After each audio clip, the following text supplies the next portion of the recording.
10 inch முறுக்கு மந்த்ரா கடலை எண்ணெயில நானே பண்ணுது. ஒரு சேலஞ்ச். உங்களால இந்த மாதிரி முறுக்கு செய்ய முடியுமா? மந்த்ரா கடலை எண்ணெயில முறுக்கு செஞ்சு பாருங்க. ஓகே. பாரிஸில் நடைபெற்ற ஒலிம்பிக் போட்டியில் கலந்து கொண்டு துப்பாக்கிச் சுடுதல் பிரிவில் வெண்கலப் பதக்கம் வென்ற மகாராஷ்டிராவைச் சேர்ந்த ஸ்வப்னில் குசேலாவின் தந்தை தனது மகனுக்கு மகாராஷ்டிரா அரசு 2 கோடி ரூபாய் பரிசுத் தொகை வழங்கியது ஏமாற்றம் அளிப்பதாக கூறியுள்ளார்.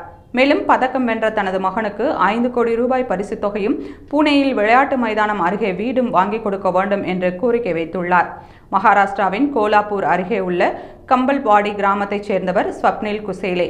சமீபத்தில் முடிவடைந்த பாரிஸ் ஒலிம்பிக் போட்டியில் துப்பாக்கிச் சுடுதல் பிரிவில் வெண்கலப் பதக்கம் வென்றார். இவருக்கு மகாராஷ்டிரா அரசு 2 கோடி ரூபாய் பரிசுத் தொகை வழங்கியது.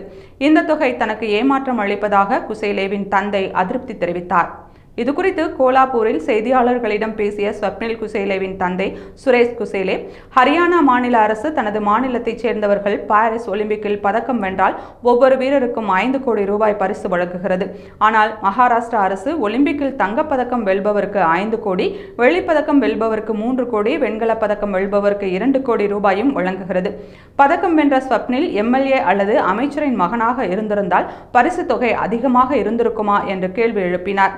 மேலும் ஸ்வப்னில் மகாராஷ்டிராவிலிருந்து 1952க்கு பிறகு இரண்டாவதாக தனி நபராக ஒலிம்பிக் பதக்கம் வென்றவர். எனவே அவருக்கு 5 கோடி ரூபாயும் அவர் பயிற்சிக்கு எளிதாக செல்லும் வகையில் பாலேவாடி விளையாட்டு மைதானத்திற்கு அருகில் ஒரு வீடும் வாங்கிக் கொடுக்க வேண்டும். மேலும் விளையாட்டு வளாகத்தில் உள்ள 50 மீட்டர் 3 நிலை துப்பாக்கிச் சுடும் அரங்கிற்கு தனது மகன் ஸ்வப்னில் குசேலே பெயரை சூட்ட வேண்டும் என்று கூறி பரபரப்பை கிளப்பினார். ஒலிம்பிக் போட்டியில் வரலாற்று சிறப்புமிக்க வகையில் வெண்கலப் பதக்கம் வென்றதை தொடர்ந்து ஸ்வப்னில் குசேலேவுக்கு இந்திய ரயில்வேயில் இரட்டிப்பு பதவி உயர்வு வழங்கப்பட்டது.